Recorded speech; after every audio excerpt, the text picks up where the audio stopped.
কদিন আগে সাকিব আল হাসানের সাথে কেক কাটলেন আর সময়টা বদলে যাওয়ার পর বললেন, আমি লজ্জিত, দুঃখিত, ক্ষমা প্রার্থী। আর দেখুন, কমেন্টে বলা এই কথার মতো সত্যি বিপ্লবীরা অন্ধভক্ত হয় না। সাদাকে সাদা, কালোকে কালো বলতে জানেন। 2024-এ ছাত্র জনতার আন্দোলনের সম্মুখ সারিতে থাকা শিল্পীদের মধ্যে আসিফ ছিলেন সবার সামনে। জুলাইকে মনে প্রাণে ধারণ করে সাকিবকে যেন দূরে ঠেলে দিলেন আসিফ আকবর। গেল কয়েকটা দিনে সাকিবের ক্যারিয়ারে বেশ কয়েকটা ঘটনা ঘটে গেল। পতিত সরকারের প্রধান যিনি ছিলেন, তার ফেসবুক লাইভে এসে নিজেকে এখনো সেই দলটার কর্মী বলে সাকিব একরকম প্রমাণিত করেই ছাড়লেন। আর যেন বললেন, আমার রাজনৈতিক মতাদর্শের জায়গাটা এখনো ঠিক আগের মতোই আছে। আর সেই ঘটনার পর মাগুরার বাড়িতে হয় হামলা। তার গুণগ্রাহী যারা ছিলেন, ওরা ব্যাপারটা ঠিক মেনে নিতে পারছে না। সাকিব কেন বোল্ড হয়ে পতিত সরকারের পক্ষে সাফাই গাইলেন, সেই হিসেবটাও মেলাতে পারছেন না আসিফ আকবরের মতো গুণী শিল্পী। অথচ মাস কয়েক আগে যখন তিনি বিসিবির দায়িত্বে ছিলেন, তখনও সাকিবের জন্মদিন উদযাপন করতে গিয়েছেন আর ওকে নবাব বলেও আখ্যা দিয়েছেন। কিন্তু সময়ের পরিক্রমায় সেই আসিফের কাছেই সাকিব হয়ে গেছেন ভ্রাত্য। এমনকি তার জন্য ক্ষমা পর্যন্ত চাইলেন আসিফ আকবর। ক্রিকেট ক্যারিয়ার শেষ করার আগে সাকিব রাজনৈতিক ক্যারিয়ার শুরু করে অনেকটা বিপাকেই পড়েছিলেন। মাস 6 পাওয়ার হোল্ড করার পর তার দলের পতন হয়, আর সেই সাথে সাকিবেরও যেন হারিয়ে যাওয়ার হয় শুরু। অ্যাক্টিভ ক্রিকেটার সাকিবকে কেউ ফর্মের দোহাই দিয়ে স্কোয়াডের বাইরে রাখবে, সেটা কল্পনা করাও ছিল কঠিন। কিন্তু তাকে হিসেবের বাইরে রেখেই এখন চলছে সব প্ল্যান।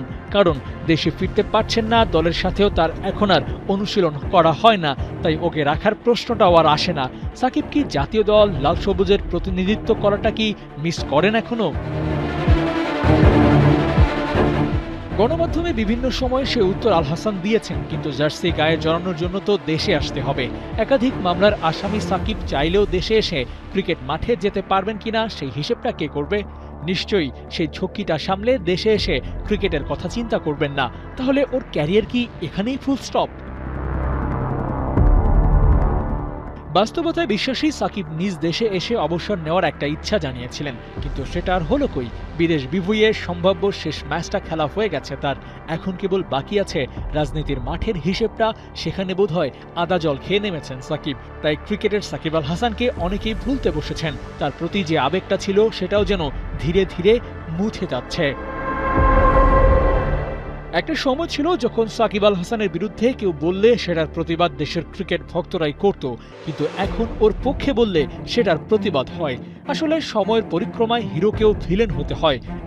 এত বিতর্কিত কর্মকাণ্ড থাকার পরেও সাকিব ছিলেন ধরাছোঁয়ার বাইরে, কিন্তু এবার ওর নামটা ব্ল্যাক লিস্টে ফেলেছেন তারা, যারা একটা সময় মাথায় তুলে রাখত।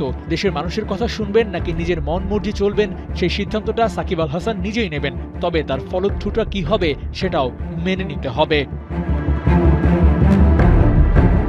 ক্রিকেট মাঠে সাকিব প্রতিপক্ষ বিবেচনা করতেন না বলে একটা সুনাম আছে, কিন্তু এবার তো অপোনেন্টের তালিকায় দেশ, জাতি, যারা চাইতেন বলে এত বড় ফ্যান বেস তিনি পেয়েছেন, তাদের বিরুদ্ধে কেউ যদি দাঁড়ায়, সেটার পক্ষে আবার সাকিব সুর তুলেন। ব্যাপারটা ঠিক কেমন, সেই হিসেবটা সাকিবের জানা আছে তো? নিশ্চয়ই না। যারা বলেন একটা সময় সাকিব আল হাসানকে ভালোবেসে কতবার ওর বিদেশি লিগের দলগুলোকে সাপোর্ট করেছি, ওর উইকেট পাওয়ায় গলা ফাটিয়েছি, তারাই আবার বলে না, অনেক হয়েছে, আর না। তাদের আক্ষেপটাও বা আল হাসান মেটাবেন কি করে? ১৭ রানের গ্যাপটা যেভাবে সাকিব মেটাতে পেরেছেন, তিনি পারেননি নিজ দেশের জনগণের আস্থার দাম দিতে। আর সেজন্যই কিনা কেউ কেউ ওকে সমর্থন জানিয়ে লজ্জায় পড়ে, ক্ষমা চায়, আর নিন্দাটা সেটাও জানায়। এসব কি আল হাসান দেখেন, নাকি দেখেও না দেখার ভান করেন? হয়তো ইগনোর করার অসীম ক্ষমতা নিয়ে জন্মানো সাকিব এসব না দেখেই থাকবেন, কিন্তু সেটা আর কতদিন? এই দেশ জাতির প্রশ্নের উত্তরটাই বা কি দিবেন? আদৌ দিতে পারবেন তো? আবু নাঈম, ৭১।